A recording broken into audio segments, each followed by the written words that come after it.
Good afternoon, everyone. This is Professor Abhyankar, Girish Abhyankar. I am working as currently as assistant professor with Symbiosis Law School. I am associated with Symbiosis Law School past 13 years. My area of specialization is criminal law. I have done my PhD in the field of criminal law in 2014, and I teach subjects of IPC and Criminal Procedure Code.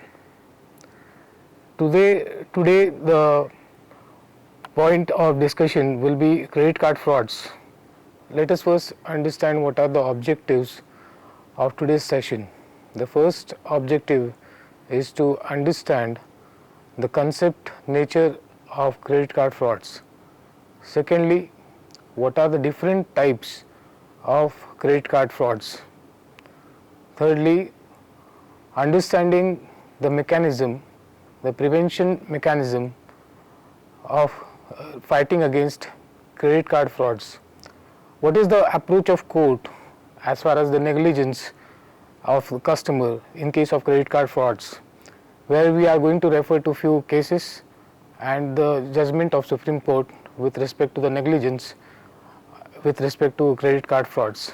And lastly, after summarizing that how the system or the situation can be much better after the demonetization, the decision taken by the government in 2016. So these are our learning objectives of today's session. Before directly starting with the nature, it is very essential to understand that why the credit card frauds, those have increased, what are the causes, what are the parties which are involved. When we talk about credit cards, what is its nature, how to take preventions while obtaining cards, why the cards are obtained, and other allied things. As far as the background, as far as the historical development, if we look into different kinds of frauds, that 90s, the situation, the nature of or different types of frauds which were committed, those were old types with respect to forgeries, check forgeries, or share market scams. These were the older forms of frauds which we came across during 90s and up to 2000.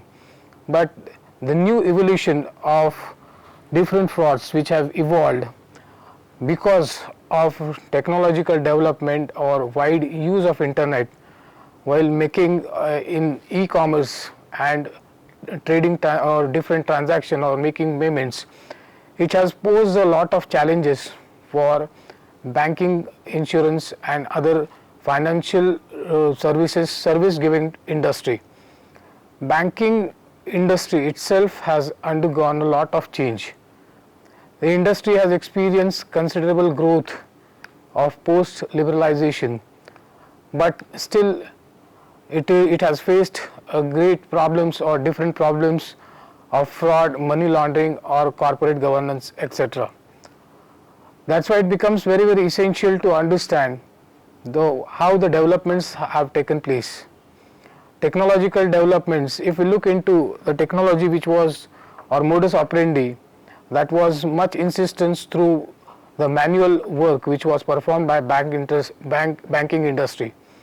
But due to rapid development in technology, computerization, the frauds that those have evolved in modern era or specifically during 2000-2015, we come across the majority of them belong to internet fraud, cyber crimes or updated technology related crimes which are committed while committing frauds. So this is a new evolved type of crime when we talk about credit card frauds. It is very essential to know that, or all of us know that demonetization, the step taken by government, the intention of the government behind demonetization step, though it was for the purpose of black money, to cull out the black money or to deal with the problem of black money, but government itself is more keen on using the internet or smart cards for the purpose of making payments or in the field of trade and commerce.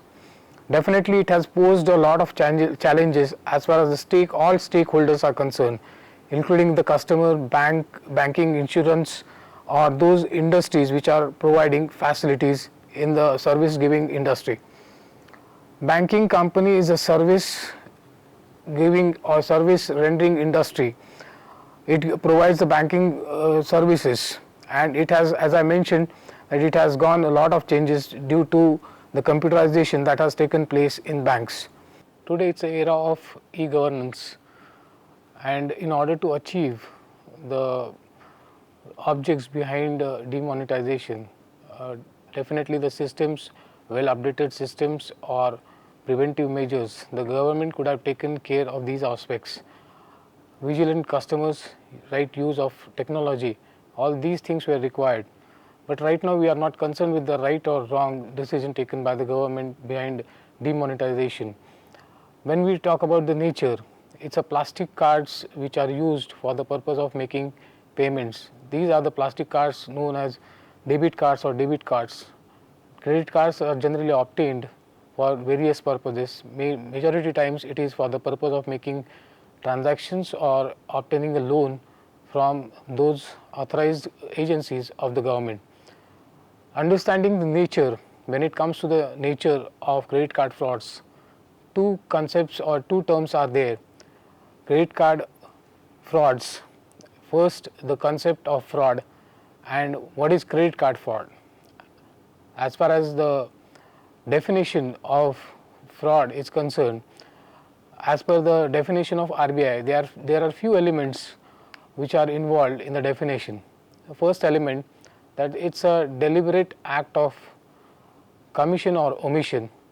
Second element, it is carried out during a course of banking transaction or in the books of accounts maintained manually or under computer system in banks. Third, it results into wrongful gain to a person who is doing that deliberate act. And lastly, causing a temporary loss to the bank, or it may not cause that monetary loss to the bank. These are the elements of fraud as per the RBI definition. When we talk about credit card frauds, necessarily one can understand the fraud, that deliberate act which is committed with the help of credit card, that is credit card frauds. It includes not only theft but other types of variety of actions, and it is not limited only to physical stealing of that card and the fraud which is committed after stealing of the card. So one must note at this juncture that not necessarily for the purpose of committing credit card fraud that the stealing physically the card is essential element for the purpose of credit card fraud. Before proceeding further, it is very essential to understand who are the parties which are involved in the credit card transactions or credit card frauds, or the frauds which takes place through this credit card or the plastic cards which are used for the purpose of making transactions. The first party which is involved is the customer to whom the card is issued. Second, bank which issues the card on the basis of account or some balance, not necessarily that for obtaining credit card the person should have bank account. Third element, which is third factor which is important, or third party which is involved in this credit card frauds, is the agency with whom the bank has tie-ups which are authorized by the government after fulfilling certain norms. For example, Visa, MasterCard, or nowadays government has started with Rupee card which is owned by the government to compete with or familiar with or same as of MasterCard or Visa, these older companies who are authorized to issue credit cards to the customers. And the last party, that the fraudster or criminal who commits fraud. These are the parties which are involved in credit card frauds. It is very important to know that why there is need or why people go for credit card. The major objective for obtaining credit card is, first, it might be for the purpose of taking loan, it might be for the purpose of making transactions, it might be for the purpose of making international payments, or there might be various objects why the person obtain cards. In case of credit cards, the different parties are involved. Oftenly the issue is from the customer side with respect to the charges which are debited to his account. It is very essential to know that the credit cards or this form has emerged because of certain policies of the government and demand, and to keep the standards with other developed countries like UK and US. Credit card frauds, as I mentioned, different objectives might be behind for obtaining the credit card. Let us understand the process, which is important to understand the whole credit card fraud concept. That application is essentially made to the agencies or service provider for the purpose of getting the card. On getting the application, personal information is generally asked by these agencies.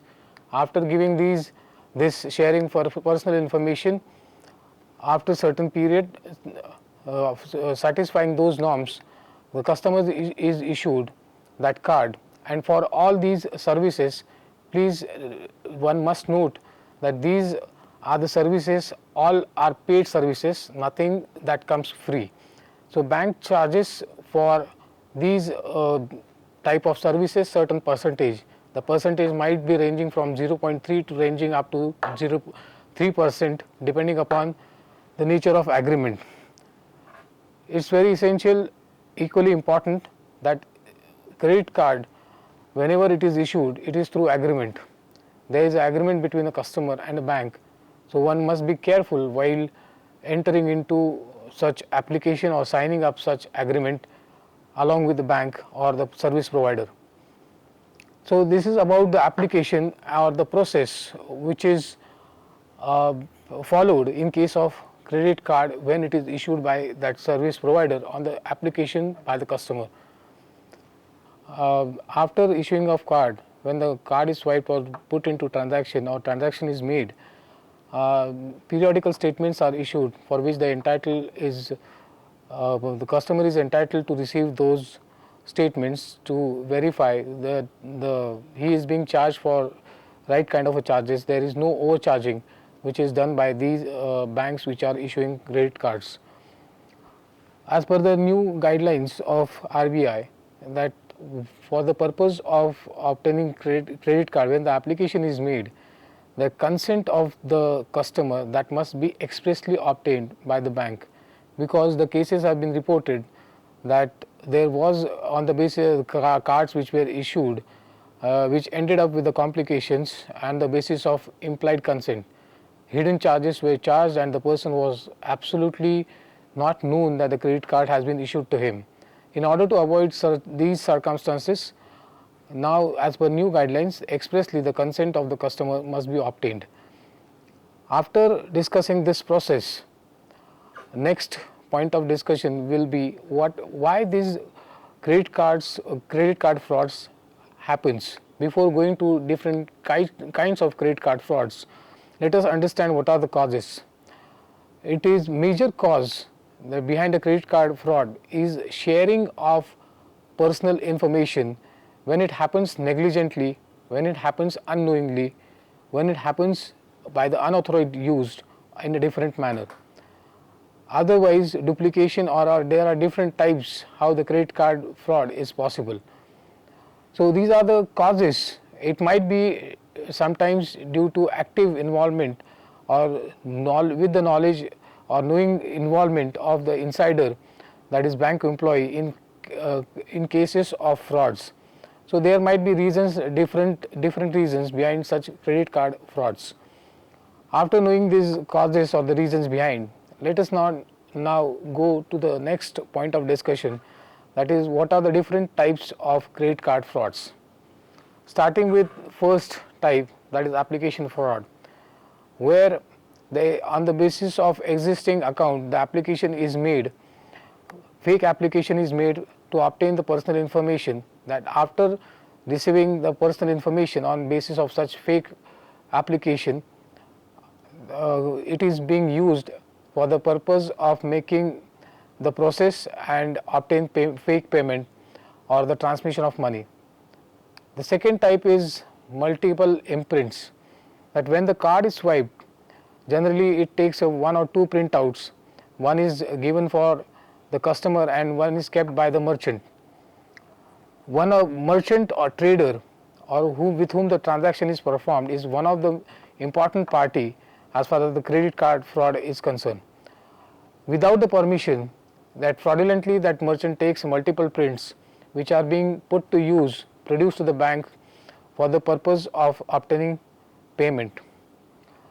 The next is altered credit card, where obtaining the basic information, personal information, that the personal information, the drastic changes are made into that personal information, and the person who is owning the card is not aware about the alteration, and that card is used, put into process without permission for the purpose of committing fraud, transmission of money or other purposes, and that is called as altered information, personal information, and this is one of the type of credit card fraud.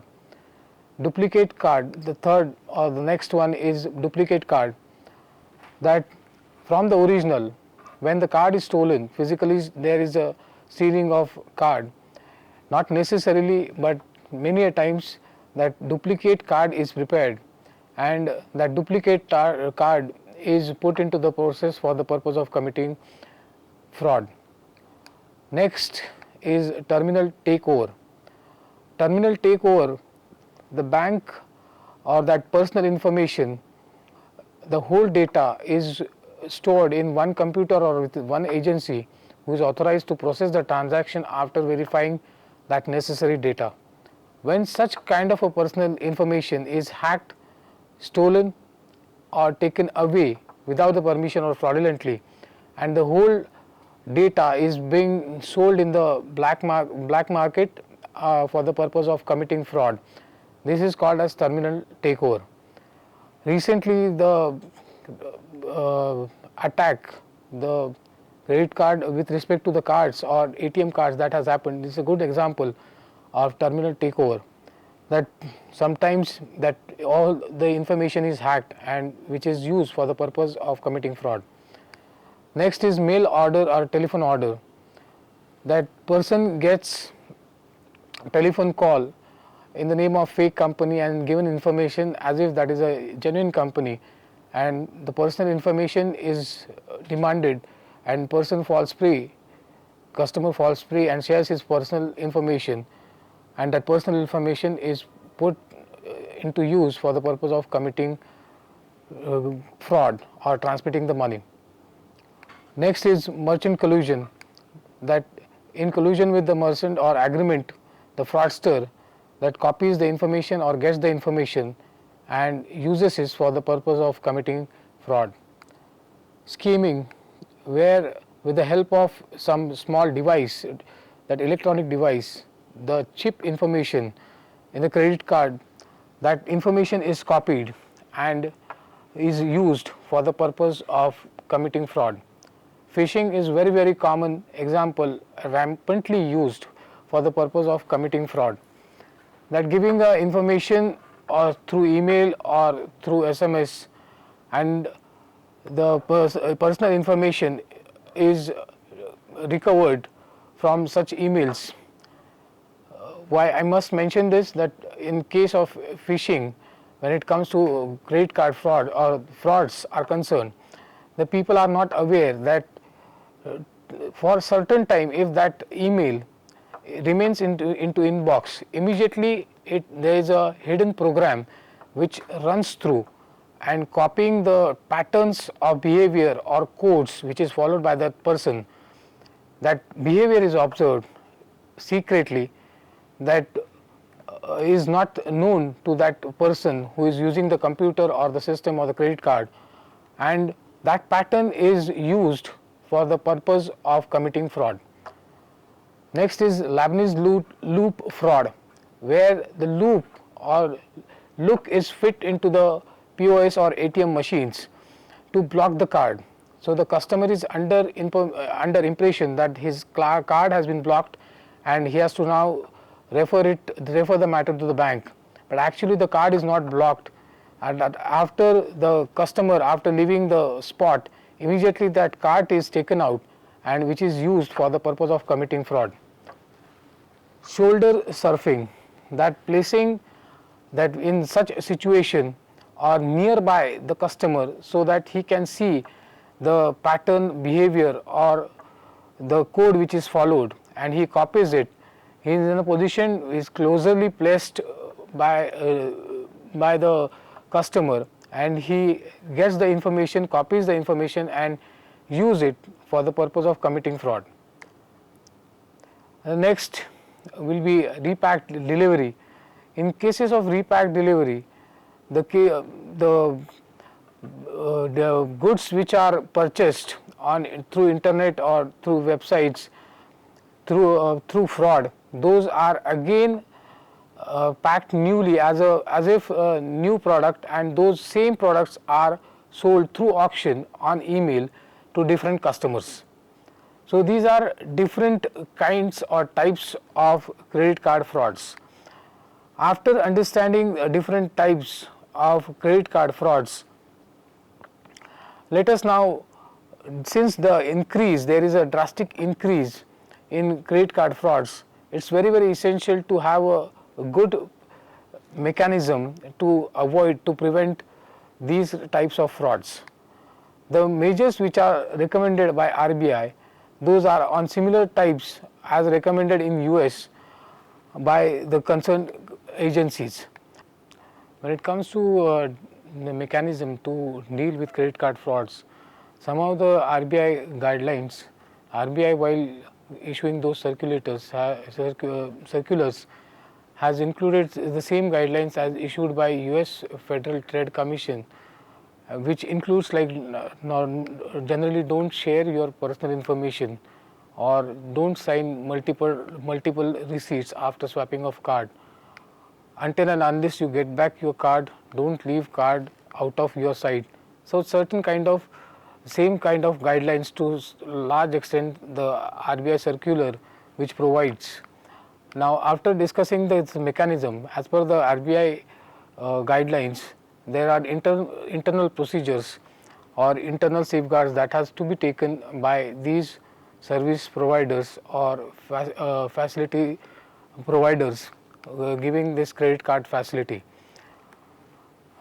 Apart from that, additional measures in the form of identity checks, then verifying identity, that photo identity, giving them alerts from time to time after each transaction, or in specific cases if the transaction exceeds more than 5,000. Blocking of a card, that is one of the major thing, that the precautionary measure that can be taken by customer immediately after detecting the card.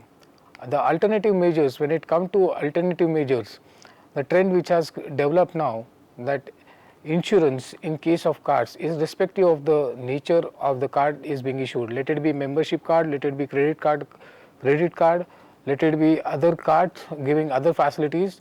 Now the insurance, in order to protect the customer from the loss which has to bear, now the latest trend that the insurance is given, and one has to be there is no need to mention while mentioning that or signing the insurance contract, one has to be very careful what terms and conditions are included by that service providing agency. In India, there are only few authorized agencies which are given authority under RBI circular by RBI as far as the credit card issue of credit card is concerned. Only those banks or certain agencies are authorized after fulfilling those standard norms. When it comes to legal framework, as far as the credit card frauds are concerned, there are few statutes or the provisions which will be attracted in order to give remedy to the customer in case of credit card fraud. The first and the foremost will be Indian Ombudsman Scheme of 2006, where the matter can be taken up if the consumer is not satisfied with the remedy which is given by bank, that is reversal of those charges or paying back or making those losses good. He can take up that matter to Indian Ombudsman. So the Indian Ombudsman Scheme 2006. Second is Indian Penal Code. Under Indian Penal Code, there are specific provisions for fraudulent, dishonest use of property, misappropriation of property, certain provisions that with intention or intentionally or knowingly using stolen property. Such kind of provisions are attracted under Indian Penal Code. Those are relevant for as far as the credit card frauds are concerned. The next is Information Technology Act. After the section 43 and section 66, that is more relevant when it comes to credit card frauds. And the last is banking codes and standards board of India, the body which or the committee which has been established by RBI and which is meant to give remedy in case of credit card frauds. So to give remedy to the victims falling prey of those frauds. So this is the legal framework in general which is very relevant as far as credit card frauds are concerned. Now when it comes to alternative measures, as I mentioned that insurance is one of the measure which has developed now, and alternative measures which when it comes to credit card frauds, the types of security checks that we come across to avoid and which are mandatory as far as the RBI circular 2013 guidelines of RBI are very relevant and important when it comes to credit card frauds. That how the card card should be issued by those agencies, what are the terms and conditions which must be satisfied, which are those agencies which are licensed or given license for the issuing credit card. All these matters are mentioned under 2013 guidelines of RBI. Now lastly, that alternative measures, after alternative measures, the measures that we come across today in terms of username, password, CVV in additional measure before the validating transaction. An additional measure that we come across today is OTP, one time password, in order to avoid such kind of frauds. Now similar development which is in other countries, the countries or other developed countries like US, those have gone to an extent of screen verification when the internet through payment is made through internet or this technology, that in additional of these measures OTP, one step ahead, a screen verification of the owner of that card. We have not gone to that extent, but definitely considering the rise in credit card transactions, I think we need to adopt such kind of measures to avoid such kind of frauds. When it comes to the remedial measure, what kind of a remedial setup that is there for the purpose of customer in case of frauds. RBI guidelines, if we the circulars, we look into 2017 or latest guidelines which are more prone towards customer and taking a stringent approach as far as the banks are concerned or those agencies providing banking services are concerned or issuing cards are concerned. The RBI is very stringent or serious about these matters.